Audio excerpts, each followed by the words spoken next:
Gracie, Gracie. In 1993, our father created the Ultimate Fighting Championship to showcase the effectiveness of Gracie Jiu-Jitsu to the world. And now that every professional fighter has added Jiu-Jitsu to their arsenal, we're breaking down precisely how they're using it so you can add it to yours. UFC 124. No Jiu-Jitsu, or very minimal Jiu-Jitsu, in the GSP cost check match. Long battle nonetheless. But lots of Jiu-Jitsu on the card. Miller, crazy toe hold, knee bar, transitions, and then of course the mounted triangle by Bocek against Hazelett. Let's break them both down, and then we also have an honorable mention of the Philmura, the modified Kimura from UFC 123. We had too many requests, so hey, the people spoke, and we're here to break it down.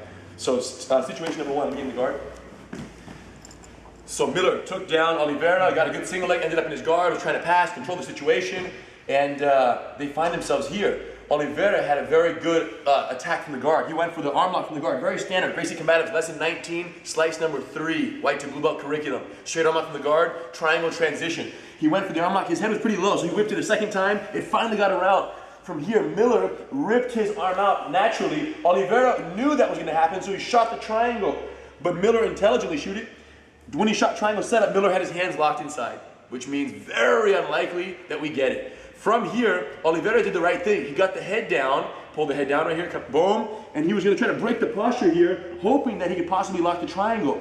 But it wasn't happening. Miller intelligently pushed the arm Oliveira would like it to move out, but Miller brought that arm and brought it back in the party. Oliveira saw that as a chance to go for the arm lock again, which is true. But at that point, Miller knew what was up. He knew that when he pushed his arm back in, it was exposed. So he stood up here, still had the leg. He actually stood up. This leg came through, bring it under. And then Oliveira shot for the leg right here. Stand by, let me get in the party. But Miller intelligently stayed here in the party. Okay? By hugging this leg right here, lock your triangle the other way. Yes. By hugging this hip right here, Miller really controlled Oliveira's ability to get over the knee, the way Oliveira wanted to get over possibly, and drive him down. Go back. So by controlling this hip right here, he didn't let the hip, see my knee is endangered in this direction, and Oliveira has to get over the top. But as long as he's controlling here, that wasn't going to happen. So after a few desperate attempts to try to turn the knee and buckle him down that way, and a good base from Miller, Oliveira loosened up his legs a little bit, and at one point, which was the critical moment in the situation, this leg right here transitioned to the other side of the head. Oliveira let this happen on his own. And that's when Miller seized the opportunity. This hand grabbed the knee. His knee that was endangered at first shot through. Boom. He sat up. All the way. He sat up, allowing that foot, this foot that's underneath, that's trapped back there. He got up and it came out, and this just got it so much tighter. Toe hold, yes. Which isn't even, put a little pressure. Your angle is not that good right now. It's not that amazing, no. But still, yes. Oliveira, afraid, started punching the body right here, which probably you don't even feel these shots in the body. Nothing, and then suddenly Miller realized, man, forget the toe hold, I've got a knee right here. But that's the thing, he's probably faking it. Maybe. He probably knew that if you go for the toe hold, it would just cause a little bit of this, and anytime he wanted, he could just switch. Now, what could Oliveira have done at this? This is late in the game already, because man, Miller shot it quick. It was deep. What could he have done here? Ideally, in the toe hold situation, he would have liked to turn that way to have spun his back to the situation here. That was very good. Go back.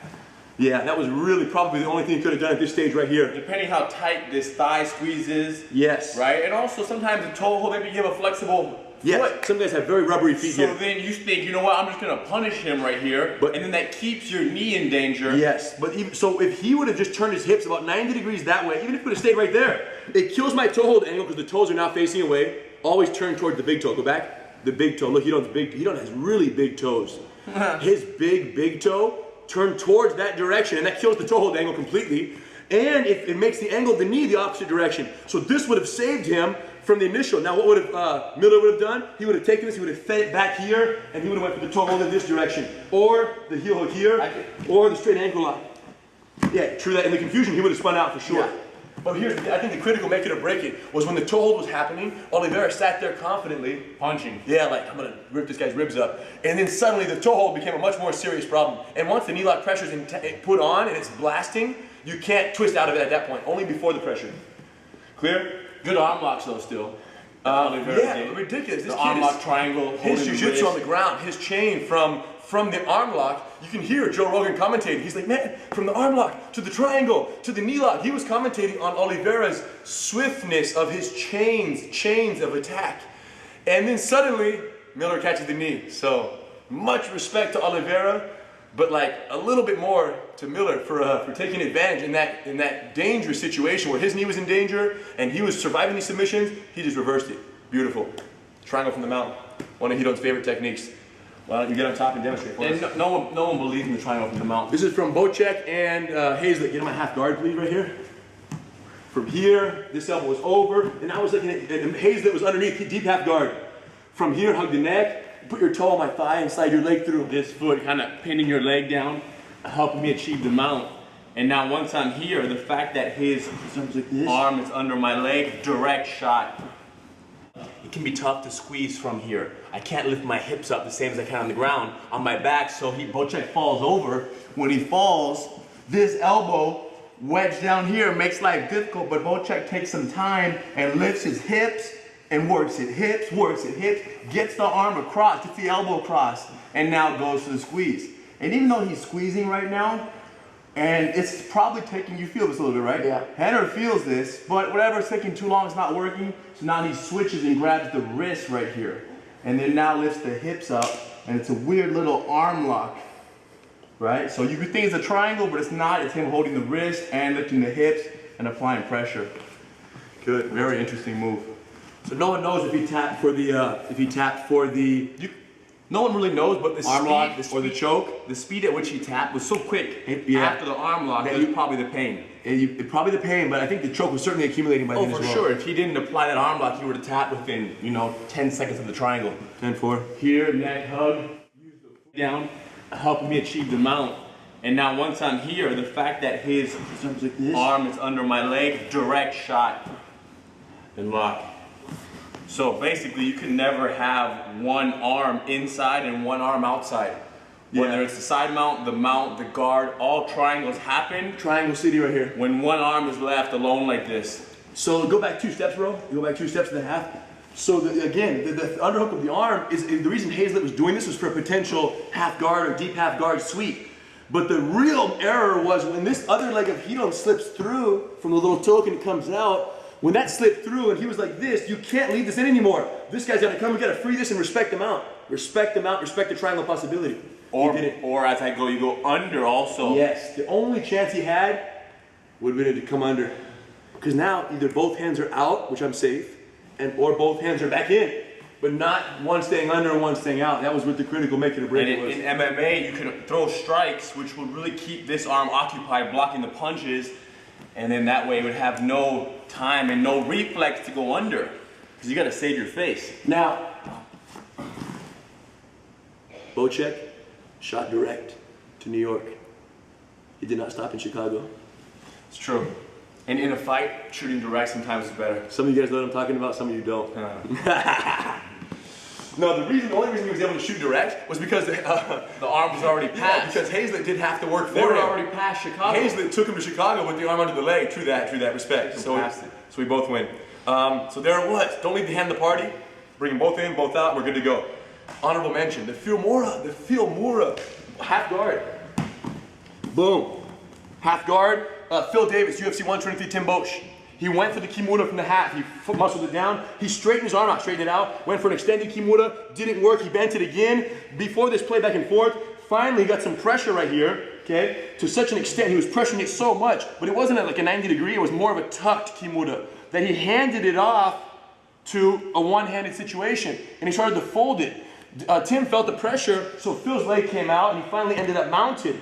But Tim realized that from the mount, this pressure couldn't be applied because I'm parallel to the arm that I want to pressure. I need to be perpendicular. So he then stepped off, came out, and this hand over here came under one leg, over the other, which was pretty wise to prevent the inward turn of the body, and force him this way.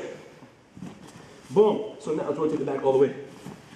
Okay, so he had one arm chicken wing over here, under the leg over, and he drives this all the way on top of the shoulder this way. And now he's trying to pull this leg, this arm up north, which was 90% of the reason why my arm is trapped is not because of anything you are doing. It's because of where it is in the first place. Right. A 4-year-old can hold my arm at that position. True that. Because I have no power to straighten it down. Once it's that tightly tucked. Now what could he have done? We were analyzing it, and of course, once it's that deeply tucked, most people are tapping way before you get to that deep pressure. Correct. But what could have been tried by Tim on the bottom of the situation would have been to grab his own hand like that. So while one hand is getting tucked, use the other hand to find your hand and go. Instead, what Tim tried to do is he brought this hand under the body, bring it under my body, and tried to escape by throwing this way. But that just made it tighter and allowed Phil to tweak the hand even more north behind the shoulder. Yeah. So a lot of people were confused, like the one-handed Kimura. No, not really, you know? It was a two-handed Kimura that was forced so deeply that it finally was grabbable with one hand. And so he kind of just took over at the very end and put the final pressure, because two hands could only reach so far. Think about it, if this hand's in the party of the Kimura and it has limited extension, right? Then this hand can take by itself and continue to fold it. But for that to happen, they gotta be very flexible shoulders, and it has to be very deeply folded, and that's exactly what happened in that situation. So, you know, Philmura, our Uncle Hoyler has used a technique very similar to this, and of course we always do here in the family, where an arm gets put up behind someone's back unintentionally. Like sometimes I did it from the bottom of the mount one time. They mount on me. I'll hold someone's wrist like this, boom, and they'll try to get their hand out of this grip, so I'll feed it to this hand. And they're like, man, I don't like it. So then I'll bring this hand over and I'll grab right here. Is this a modified Kimura? Not really. It's a hand behind the back that you're ripping north. But I guess since Phil was the first one to use it in MMA, we can call it the Philmura.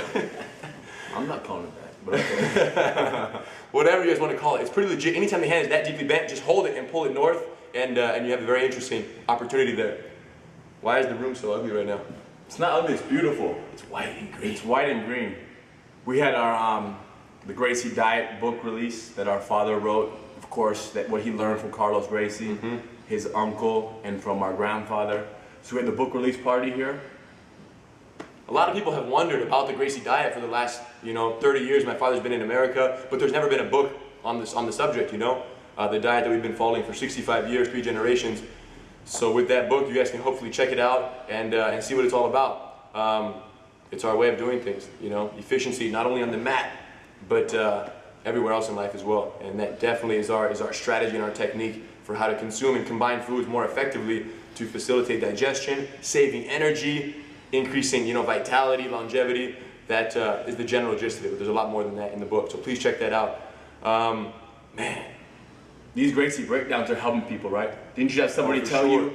Jim from Tampa, Florida. I got a Facebook message from a guy who said, Hannah, we saw the Gracie breakdown, the details, it made sense, it really clarified a lot for me. So I went to go try it out at a local school. I went to try jiu-jitsu at a local school. So we don't know what the school was, and it doesn't really matter. But Jim started his journey because of what he saw in the breakdown and how it really simplified in, what he saw, what he was otherwise confused by in MMA, in the viewings.